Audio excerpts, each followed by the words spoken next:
The fire alarm shrieked through the 24th floor like a banshee. Red lights pulsed across the glass walls of Halverson and Rowe's downtown headquarters as smoke rolled from the conference room, the one that had been locked just 30 minutes ago. Sophia stood in front of the flames, barefoot, trembling, one hand still holding the shattered USB drive like a murder weapon. Her black blazer was torn at the elbow. Her mascara was running. Her silence, louder than the sirens. "I don't know how it started," she whispered, voice barely audible over the chaos. That was a lie. She knew exactly how it started.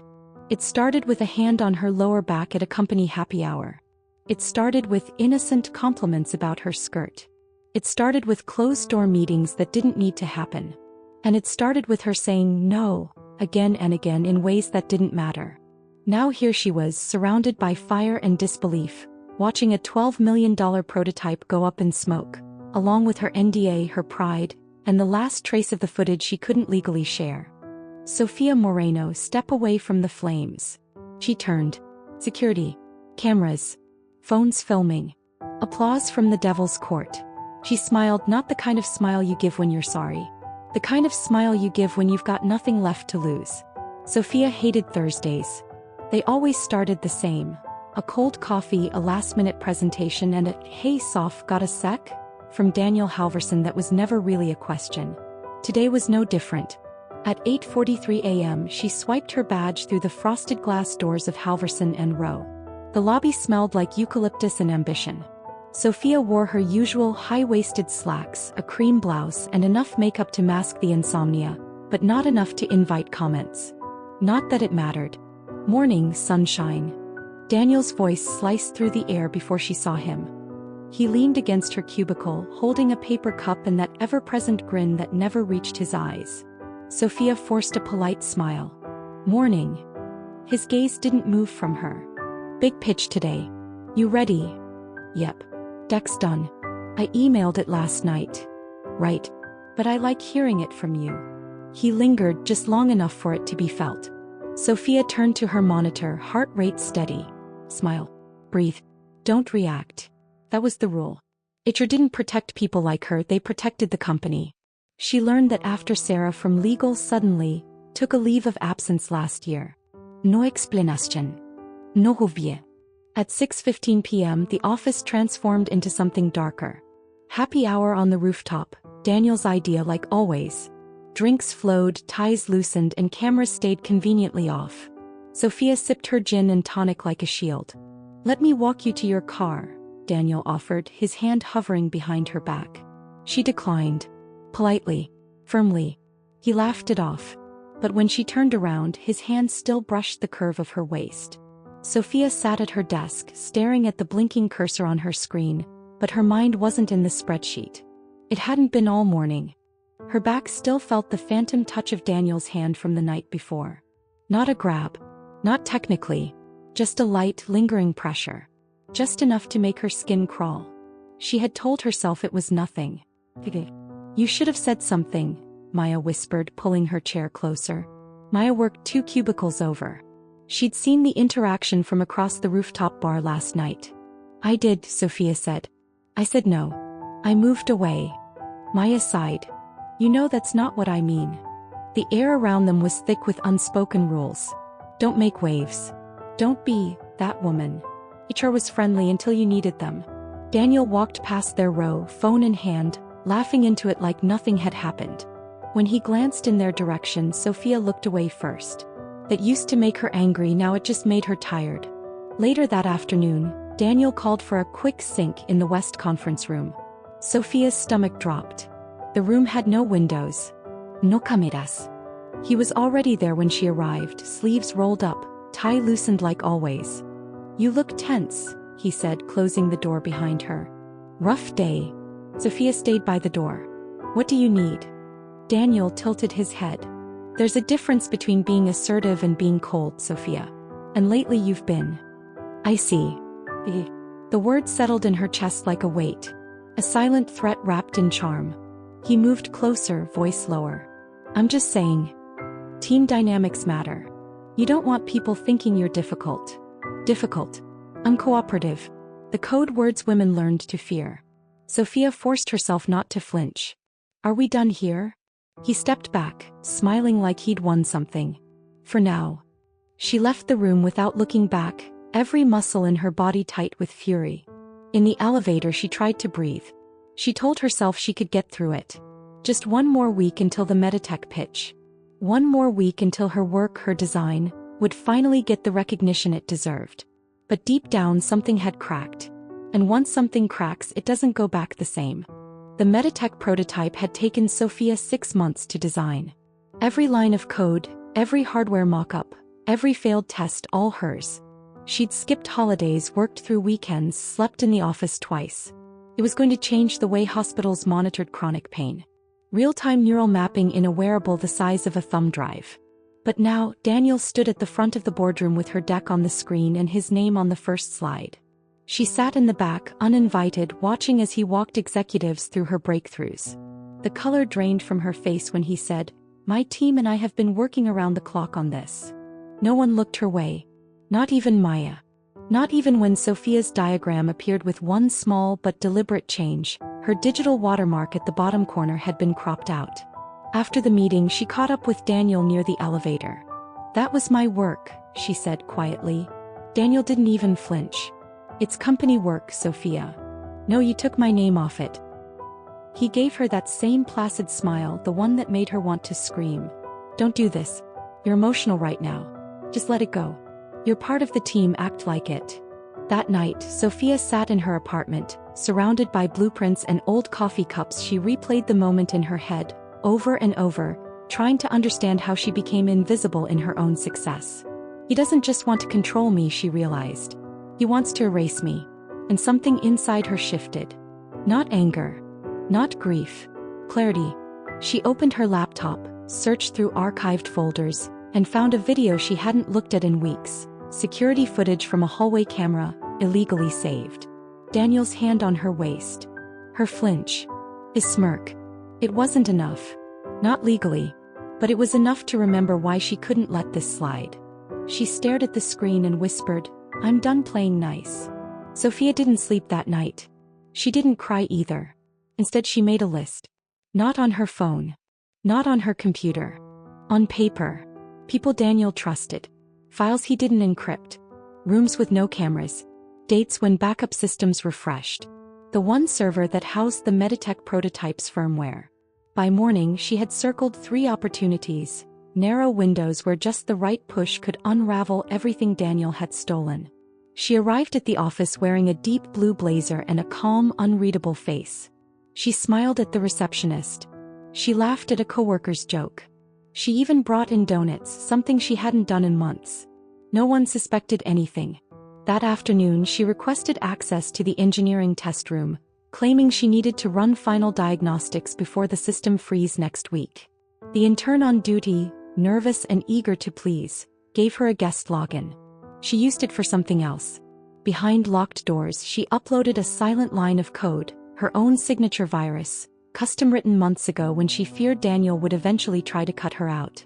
It didn't delete files. It didn't break the hardware. It corrupted the output data just slightly. Just enough to throw off clinical trials. Just enough to cause failure at scale. But not now. Not tomorrow. Exactly 7 days from now. Right after the Meditech presentation to investors. The one Daniel was hyping as his legacy moment. As she left the test room, Sophia passed him in the hallway. He winked. "You're glowing," he said. "Something good happen?" She smiled. "Yeah. Actually, something did." Daniel strutted through the office like a man already crowned. The Meditech presentation was in 3 days, and investors were flying in from New York and Berlin. The prototype had cleared its preliminary tests. The firm's valuation was already being whispered around, $500 million, maybe more. Sophia sat at her desk and watched it all like someone watching their own funeral from outside their body.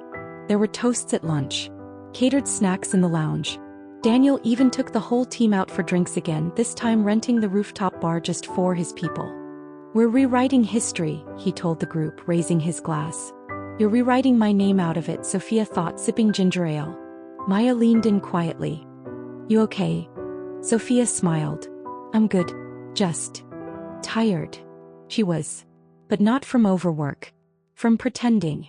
That night, alone in the office long after the others had gone, Sophia walked the dark hallways of Halverson and Row like a ghost.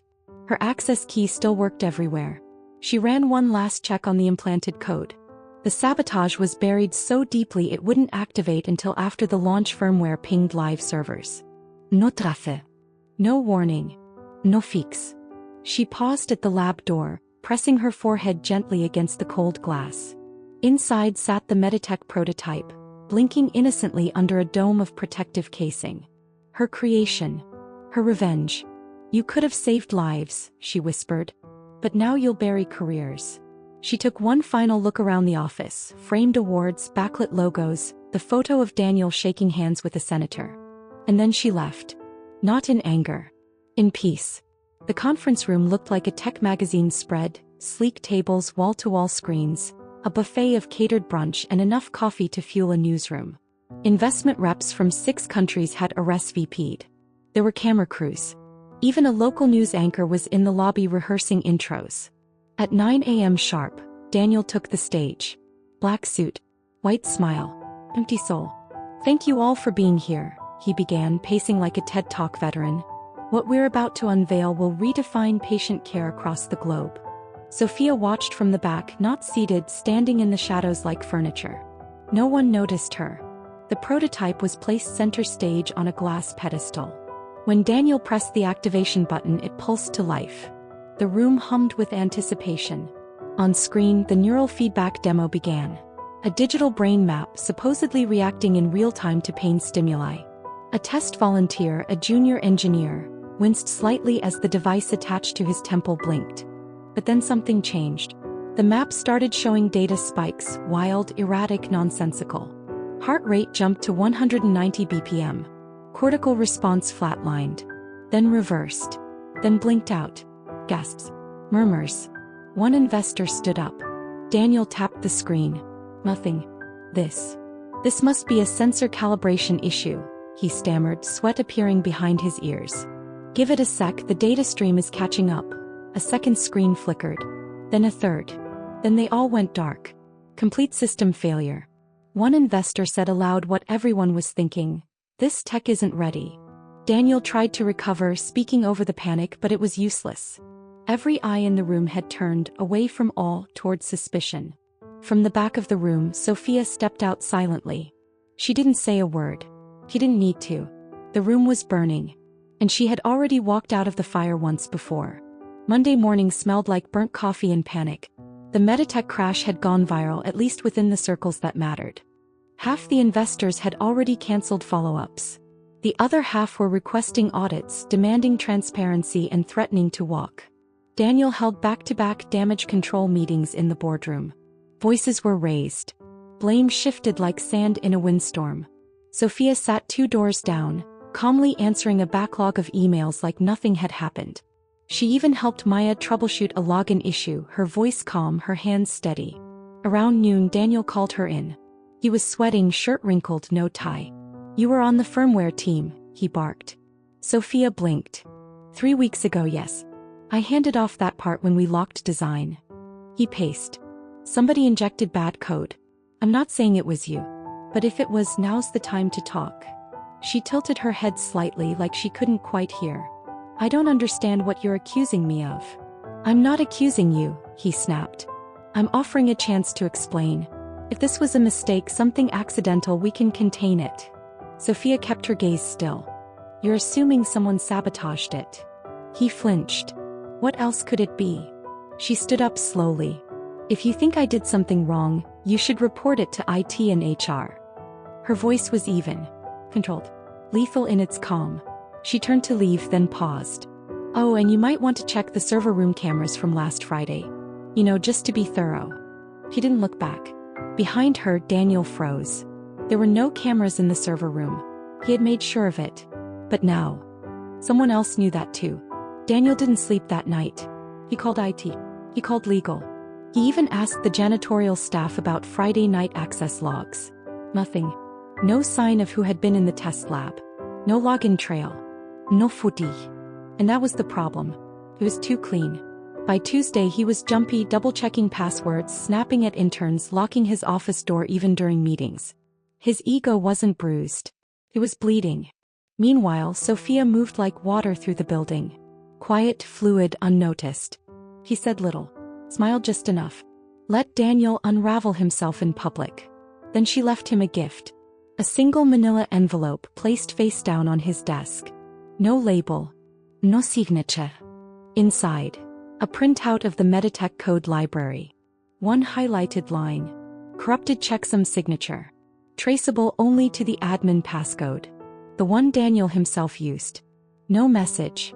No accusation. Just facts. When he looked up from the page, she was standing outside his glass wall, talking casually with Maya. He caught his eye. Raised her coffee. Smiled. He didn't smile back. That afternoon, HR called Sophia in for a routine check-in. Daniel had reported her. She answered every question clearly, calmly, professionally.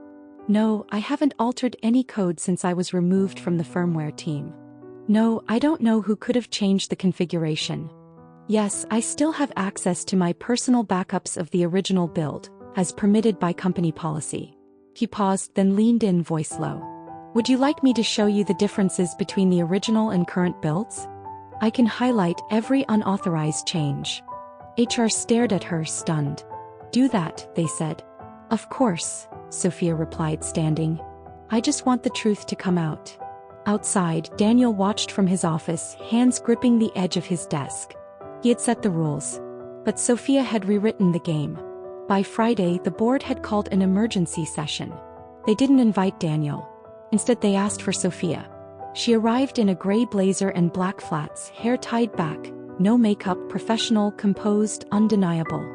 In front of 12 executives, she projected the original firmware, line by line, compared against the corrupted version. This was the code I submitted before being removed from the team, she said, voice steady. These are the changes made afterward. Pause.